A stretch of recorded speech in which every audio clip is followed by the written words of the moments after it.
Value zone hyper mart Nandamuri Balakrishna గారిచే November 28న నాచారంలో గొప్ప ప్రారంభం. నమస్తే, నేను Keshav welcome to Suman TV.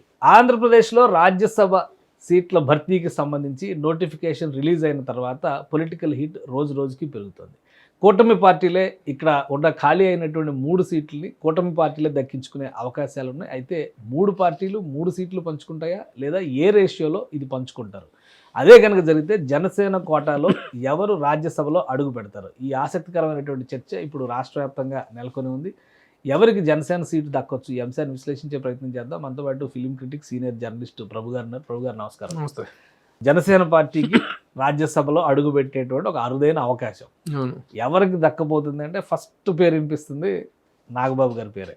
So ఏంటి టాక్ ఏంటి? మెగా ఫ్యామిలీ నుంచి వస్తున్నటువంటి ఫీలర్స్ ఇన్ఫర్మేషన్ ఏంటి? ఫీలర్స్ ప్రాథమిక సమాచారము, విశ్వసనీయ సమాచారం ప్రకారం అయితే మాత్రం నాగబాబు గారికి పక్కాగా సీట్ కన్ఫామ్ అయింది అనేటువంటిది, రాజ్యసభ సభ్యత్వం కన్ఫామ్ అయింది అనేటువంటిది మాత్రం ప్రముఖంగా సుముఖంగా వినిపిస్తున్నటువంటి వార్త. అందులో డౌట్ ఏమీ లేదు. ఆల్మోస్ట్ ఆల్ అది కన్ఫామ్ అయిపోయింది అనేటువంటిది. ఎందుకంటే ఆ రోజున తాను అవకాశం ఉండి కూడా అనకాపల్లి సీట్ని తను సాక్రిఫైస్ ప్రచారం ప్రారంభించాక కూడాను కూటమిలో సర్దుబాట్ల నేపథ్యంలో ఆయన ఆ సీట్ని త్యాగం చేయడం అనేటువంటిది నిజంగా సాక్రిఫైస్. ఎందుకంటే అన్నదమ్ములు ఇద్దరూ సాక్రిఫైస్ చేశారని చెప్పాలి. ఆ రోజున పవన్ కళ్యాణ్ కానీ తను ఎంత రెచ్చగొట్టినా కూడా సీట్ల విషయంలో తను ఎంత తగ్గి నెగ్గినటువంటి వ్యక్తి పవన్ కళ్యాణ్. అలాగే సీటు విషయంలో అనకాపల్లి ఎంపీ సీటు విషయంలో కూడా ఇంతమంది గెలిచి 100 స్ట్రైక్ రేట్తో మిగతా అందరూ గెలిచినా కూడాను తను త్యాగం చేసేసి ఆ రోజున తప్పుకోవటం అనేటువంటిది ఈ రోజున తనకు ఎంతో ప్లస్ అయింది. రాజ్యసభకు పోవటం ఇది కావటం అనేటువంటిది ఒక గౌరవప్రదమైనటువంటిది. పెద్దల సభ అంటారు కదా, పెద్దల సభకు వెళ్ళటం అనేటువంటిది ఒక గౌరవప్రదమైనటువంటి విషయమే. మొత్తానికి మెగా ఫ్యామిలీలో ఒక అద్భుతమైనటువంటి ఒక హైప్, ఒక సందర్భంగా మనం చెప్పుకోవచ్చు. చిరంజీవి గారు రాజ్యసభకి వెళ్ళారు, ఇప్పుడు నాగబాబు గారు కూడా వెళ్తున్నారు. ముగ్గురు బ్రదర్స్, కొణిదెల మెగా బ్రదర్స్ లో ముగ్గురు బ్రదర్స్ కూడా చట్టసభల్లో ఉండటం అనేటువంటిది, చట్టసభలకు ఎంపిక కావటం, సభ్యులు కావటం అనేటువంటిది ఒక అరుదైనటువంటి రికార్డుగా మనం చెప్పుకోవచ్చు. అంటే ఒకవేళ నాగబాబు గారు అడుగు పెట్టారనుకోండి, 4 సభలో ఇటు శాసనసభలో 21 మంది ఎమ్మెల్యేలు ఉన్నారు, అంటే ఇంక్లూడింగ్ పవన్ కళ్యాణ్ గారు. అవునవును. అటు శాసన మండలిలో హరిప్రసాద్ గారిని మొన్న ఎమ్మెల్సీ చేశారు. అక్కడ రిప్రజెంటేషన్ వచ్చింది. లోక్సభలో 2 ఎంపీలు ఉన్నారు. ఇప్పుడు రాజ్యసభలో నాగబాబు గారు అడుగు పెడితే 4 ప్రధానమైన చట్టసభల్లో జనసేన పార్టీ ప్రాతినిధ్యం వచ్చింది. సో ఇది జనసేన పార్టీకి ఒక అచీవ్మెంట్ గా చూడొచ్చా? ఎందుకంటే చిరంజీవి గారు ప్రజారాజ్యం పార్టీ పెట్టినప్పుడు శాసన మండలిలో అవకాశం దక్కలేదు, శాసనసభ వరకే పరిమితం అయ్యారు. అలానే ఆయన లోక్సభకి ఎవరిని పంపలేకపోయారు. పవన్ కళ్యాణ్ గారు 2 పంపారు. చివరికి ఆయనే శాసనసభకి రాజీనామా చేసి రాజ్యసభకి వెళ్లాల్సిన పరిస్థితి వచ్చింది. అది కూడా వేరే పార్టీకి. ఆ రకంగా చూస్తే జనసేన ట్రాక్ రికార్డ్ని ఎలా చెప్పొచ్చు? జనసేన ట్రాక్ రికార్డు రియల్ ఒక 10 సంవత్సరాల సుదీర్ఘ పోరాటం తాలూకు అద్భుతమైనటువంటి ఫలితాన్ని సాధించినటువంటి విషయంగా మనం చెప్పుకోవచ్చు. ఆ రోజు చిరంజీవి గారు మీరు చెప్పినట్టుగా ఆయన అదే సభలో పార్టీ మారి వేరే పార్టీ ద్వారా, కాంగ్రెస్ పార్టీ ద్వారా రాజ్యసభ సభ్యత్వాన్ని సాధించుకోవటం చేరటం అనేటువంటిది అవన్నీ అప్పటి రాజకీయ పరిణామాలు. వాటి గురించి మనం ప్రస్తుతం మాట్లాడుకున్నా సరే, ఎందుకంటే అప్పటి అనివార్య పరిస్థితులు అవి.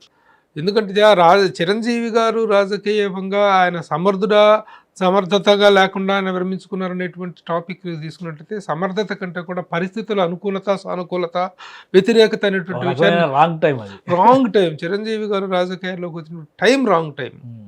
అంతే తప్ప it is not because of charisma లేకపోవటము, పబ్లిక్లో పాపులారిటీ లేకపోవటం కాదు. మనం ఎప్పుడు మాట్లాడుకుంటుంటాం యాజ్ అ మాస్ ఐడాల్స్గా రామారావు గారి తర్వాత అంతా చరిష్మా ఉన్నటువంటి మ్యాట్నీ ఐడాల్ చిరంజీవి గారు. కానీ రాంగ్ టైం కారణంగా కొన్ని వ్యతిరేక ఫలితాలు రావటం అనేది జరిగింది.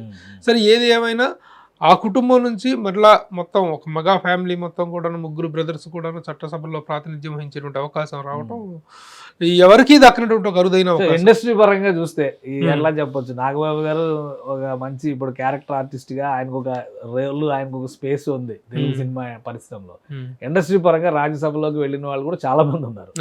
సో ఆ రకంగా చూస్తే నాగబాబు గారు రాజ్యసభకు వెళ్ళడం అనేది ఇండస్ట్రీ ఏ విధంగా చూస్తుంది? అంటే ఇప్పుడు రాజ్యసభకి ఇండస్ట్రీ ద్వారా వెళ్ళినటువంటి వాళ్ళ జాబితా తీస్తే చాలా పెద్ద జాబితా ఉంది. మా గురువు గారు దాసనారాయణరావు గారు కానీ, సి నారాయణ రెడ్డి గారు కానీ, మోహన్ బాబు గారు కానీ, వీళ్ళందరూ కూడా రాజ్యసభకి వెళ్ళినటువంటి వాళ్ళ మొదలు పెడితే ఎవరితో జగ్గయ్య గారు ఆనాటి జగ్గయ్య గారితో కొంగర జగ్గయ్య గారితో మొదలు పెడితే అంతా లిస్ట్ చాలా పెద్ద లిస్టే ఉంది.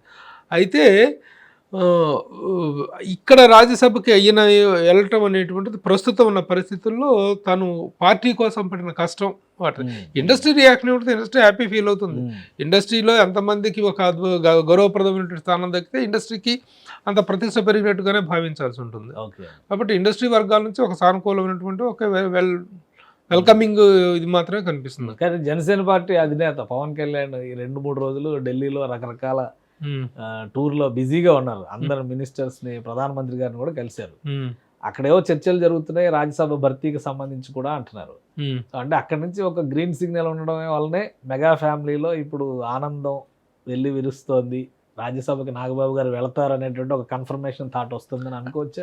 అంటే అది ఇప్పుడు ఈయన ఢిల్లీ వెళ్ళి సాధించుకొచ్చినట్టు కొత్త పరిణామం ఏమి కాదు.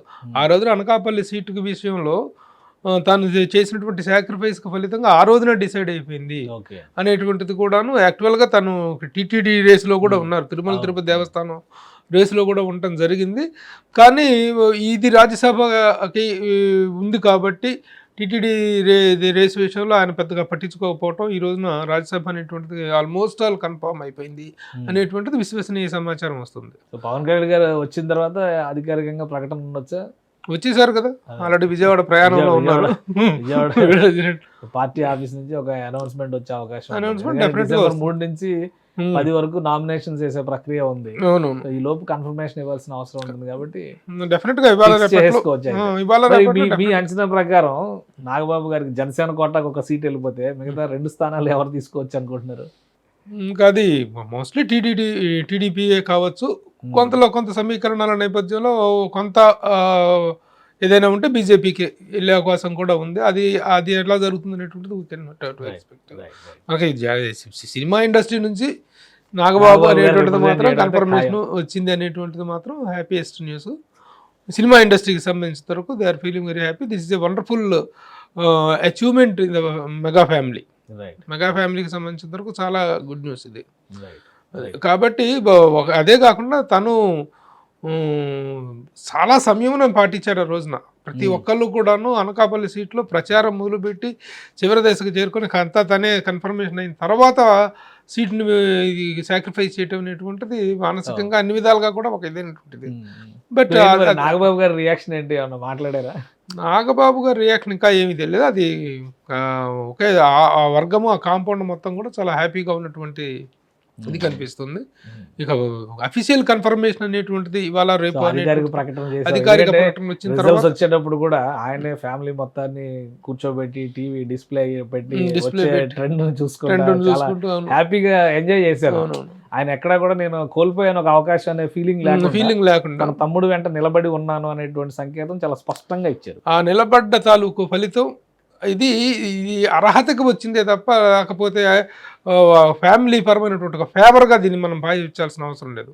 ఒక పార్టీ కోసం ఒక వ్యక్తి కష్టపడ్డప్పుడు, నిలబడ్డప్పుడు ఆ అర్హతను బట్టి వచ్చేటువంటి అవకాశంగా దీన్ని మనం చూసుకోవాలి తప్ప ఏదో అన్నయ్యకి తమ్ముడు చేసిన ఫేవర్ లాగా అనుకోవాల్సిన అవసరం లేదు. ఆయన జనసేన పార్టీకి ఆయన కీలకమైనటువంటి వ్యక్తి కాబట్టి చాలా సమావేశాలు నిర్వహించారు. ఎలక్షన్ క్యాన్వాసింగ్ పిఠాపురంలో ఆయనే కూర్చుని కదా మొత్తం వ్యూహరచన అంతా చేసింది కానీ నడిపించింది కానీ తనే కాబట్టి తనకు ఉన్నటువంటి అర్హతకు వచ్చినటువంటి అవకాశంగా మనం దీన్ని చెప్పుకోవచ్చు. రైట్. థ్యాంక్ యూ ప్రభు గారు, మీ విశ్లేషణ అందించినందుకు. ఇది మెగా ఫ్యామిలీ నుంచి మరొకరు రాజ్యసభలో అడుగు పెట్టబోతున్నారు. ఇది ఖచ్చితంగా ఆ ఫ్యామిలీకి శుభవార్త. అలానే కాన్ఫిడెంట్గా ఉన్నారు, పక్కా సమాచారం. ఇది జనసేన పార్టీ తరఫున రాజ్యసభలోకి నాగబాబు గారు అభ్యర్థిగా అడుగు పెట్టబోవడం అనేది రాబోయే రోజుల్లో అధికారిక ప్రకటన కోసం వెయిట్ చేయడం మాత్రమే పెండింగ్లో ఉంది. మిగతా అంతా కూడా ఆల్ సెట్ టు గో అనేటువంటి సంకేతాలు కనిపిస్తున్నాయని ప్రభు గారు విశ్లేషిస్తున్నారు. ఇక కూటమి పక్షాన 3 సీట్లు ఖాళీ అయినటువంటి నేపథ్యంలో తెలుగుదేశం 2 తీసుకుంటుందా, బీజేపీకి మరో సీటు కేటాయిస్తుందా అనేది రాబోయే రోజుల్లో డిసైడ్ అవుతుంది. ఇది special discussion. Keep watching. Suman టీవీలో మీ పర్సనల్ అండ్ బిజినెస్ ప్రమోషన్స్ కోసం కింది నెంబర్కి కాంటాక్ట్ చేయండి.